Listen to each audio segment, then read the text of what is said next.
Salut les ambitieux, j'espère que vous allez bien. On se retrouve pour un nouveau suivi mensuel de mon PEA. Et là, clairement, les chiffres vont être catastrophiques. On va voir ça tout à l'heure en basculant sur mon écran. Je ne vous apprendrai rien en vous disant qu'on est dans un contexte très particulier qui a forcément de gros impacts sur les marchés financiers.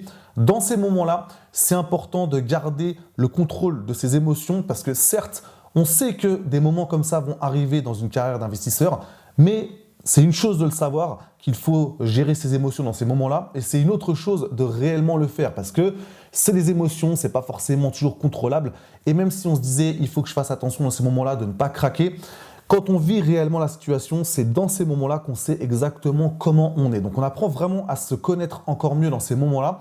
Donc je vais vous expliquer en détail l'impact de ce qui se passe en ce moment sur mon PEA. On va voir que les chiffres, comme je le disais, sont catastrophiques.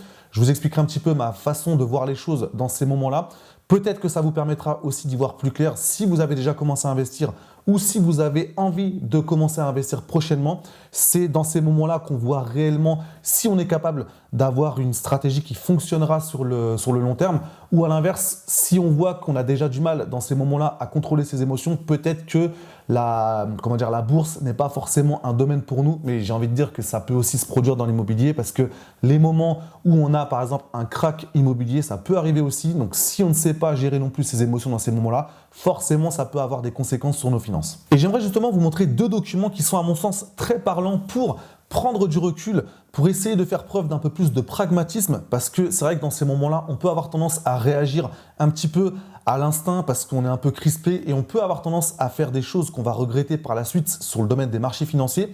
Donc ce genre de document nous permet de regarder dans le rétroviseur, regarder ce qui s'est passé par le passé lors d'événements géopolitiques majeurs, voir la réaction sur les marchés. On sait très bien que le passé ne présage en rien de l'avenir, que les performances du passé ne présagent en rien des performances du futur. Mais je sais que moi, à titre personnel, c'est quand même des documents qui me permettent de faire descendre un petit peu la tension que je peux avoir dans tel ou tel moment parce que je reste un être humain comme tout le monde. Il y a des moments où on commence un petit peu à stresser par rapport à l'argent qu'on a investi. Donc vraiment, j'espère que ce genre de document peut vous servir soit parce que vous avez déjà commencé à investir, soit parce que vous commencez à vous intéresser au marché boursier et que vous êtes en train de vous dire que c'est peut-être pas forcément quelque chose qui est fait pour vous. Ce genre de document, je pense, peut vous être grandement utile. On va maintenant rentrer dans le dur en regardant les performances de mon PEA. Je n'ai rien à vous cacher, même dans les moments où ça devient plus compliqué. Je vous montre quand même les performances qui sont moins reluisantes. Donc là, on fait juste un point concernant le mois précédent. On était à une valeur de compte de 66 500 et quelques euros, avec un cumul des versements qui était de 37 410 euros. Et aujourd'hui, la valeur du compte, je m'accroche avant de regarder, 59 520 euros. Donc on est le lundi 7 mars, il est 10h23 au moment où je vous parle. Donc forcément, grosse baisse concernant la valeur de ce compte. En sachant qu'en plus, j'ai effectué 3 000 euros de versement depuis le mois dernier. Donc là, ici, cumul des versements, 40 410 euros. Le mois dernier, on était à 37 410 euros, donc ça fait bien 3 000 de plus. Donc là, forcément, la performance est vraiment très mauvaise sur les dernières semaines. On va regarder un peu plus en détail. Donc là, au niveau des différentes actions, AXA, donc j'ai renforcé un petit peu la ligne AXA. Ici, prix d'entrée 22,88. On voit que le prix actuel est de 21,9.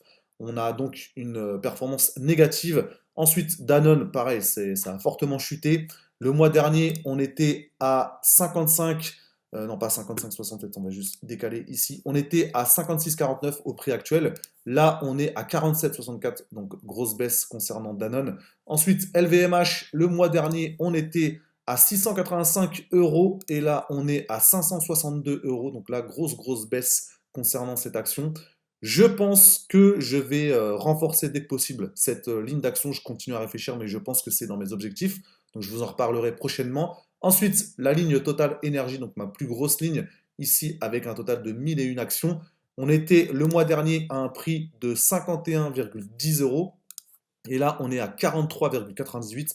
Forcément, on est impacté par tout ce qui se passe en ce moment. Ensuite, Veolia, on était le mois dernier à 31,69 et là, on est à 23,48. Et enfin, Vinci, on était à 97,78 et là, on est à 83,98. 0,13. Donc de toute façon, je pense que je ne suis pas, enfin c'est je pense, je suis sûr que je ne suis pas le seul à être impacté par tout ça. Donc forcément, ça permet aussi de se dire qu'on est dans le même lot, dans le même bateau. C'est, comme je disais, les moments durant lesquels on doit en apprendre sur soi-même, de ne pas trop s'inquiéter, de ne pas trop réagir avec du stress, parce que là, c'est dans ces moments-là qu'on prend des décisions qui sont regrettables par la suite. J'insiste encore une fois sur le fait qu'il ne faut pas utiliser de l'argent dont vous aurez besoin à court terme, parce que là, forcément, ça crée des situations d'urgence, parce que si à un moment donné, vous devez forcément retirer de l'argent, parce que vous êtes obligé de retirer de l'argent, et que vous tombez dans une période durant laquelle il ne faut surtout pas toucher à votre argent, forcément, ça peut devenir très problématique. Donc c'est pour ça que j'avais fait pardon, une vidéo récemment pour expliquer, selon moi, les 5 pires erreurs à éviter en bourse. Je vous remets le lien de la vidéo. C'est vraiment pour moi le kit de survie pour un investisseur en bourse qui commence. C'est ce qui vous permet vraiment de mettre un maximum de garde-fous. N'utilisez pas de l'argent dont vous avez besoin à court terme. Je suis un investisseur à long terme, voire à très long terme. Je sais que l'argent que j'ai placé, j'en ai pas besoin. En fait, je pars même du principe qu'il n'existe plus dans mon esprit, même si je sais qu'il est là et que je regarde quand même l'évolution parce que l'objectif c'est quand même de gagner de l'argent. Mais je sais que dans les moments où c'est en train de baisser, je ne vais pas trop réagir brusquement dans ces moments-là parce que j'ai une vision à très long terme. Concernant les ETF, ici l'ETF Nasdaq, donc on a ici un prix actuel de 49,79. Le mois dernier, on était à 50,82, donc pas trop d'évolution. Et sur l'ETF S&P 500, on était à un prix actuel de 32,77. Et aujourd'hui, on est à 32,93, donc ça a même légèrement augmenté.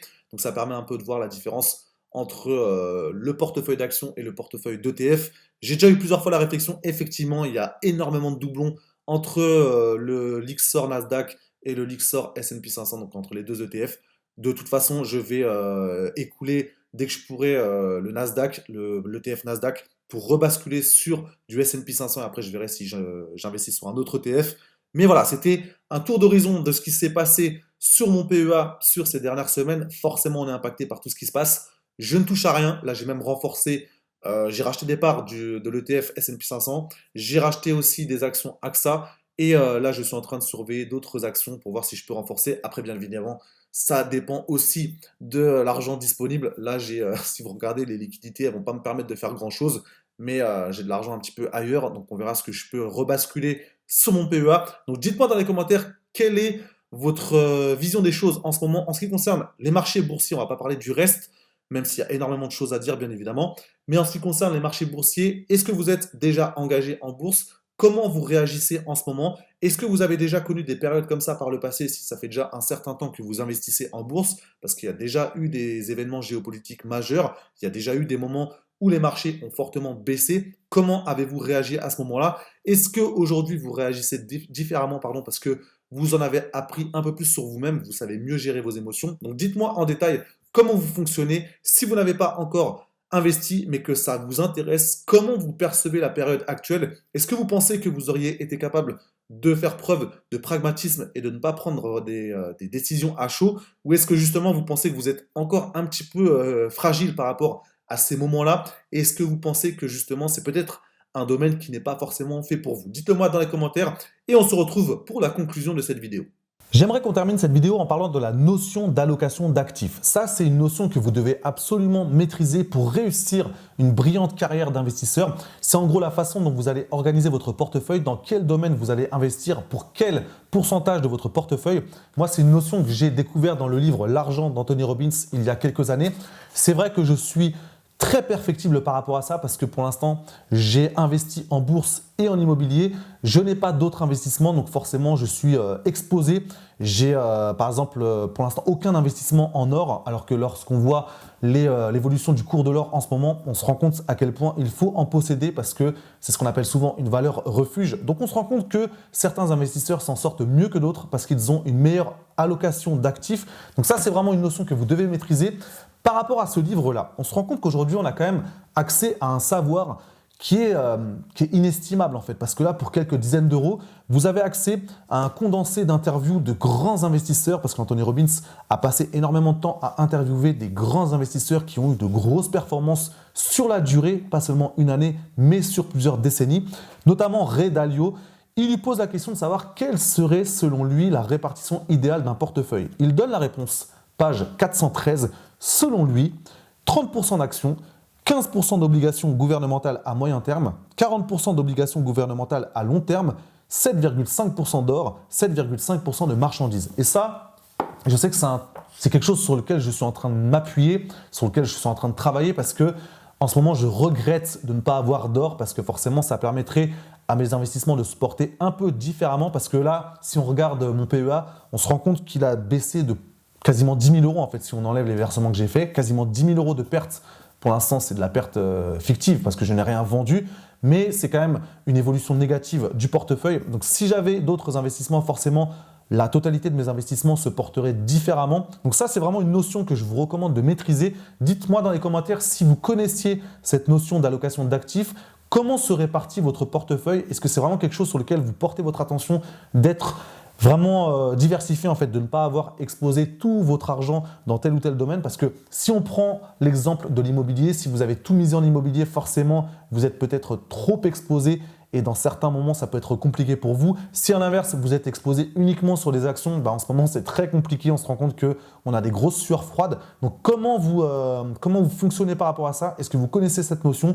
Comment vous répartissez votre portefeuille? C'est vraiment quelque chose que je suis curieux de savoir. Nous voici maintenant arrivés à la fin de cette vidéo. Si elle vous a plu, mettez un maximum de pouces en l'air et pensez à vous abonner à la chaîne si ce n'est pas encore fait en activant la cloche de notification pour être alerté de la sortie des prochaines vidéos pour faire grossir cette communauté de celles et ceux qui se donnent pour objectif d'atteindre la liberté financière, voire même de devenir millionnaire. Donc un grand merci à vous et je vous dis à très bientôt pour la prochaine vidéo.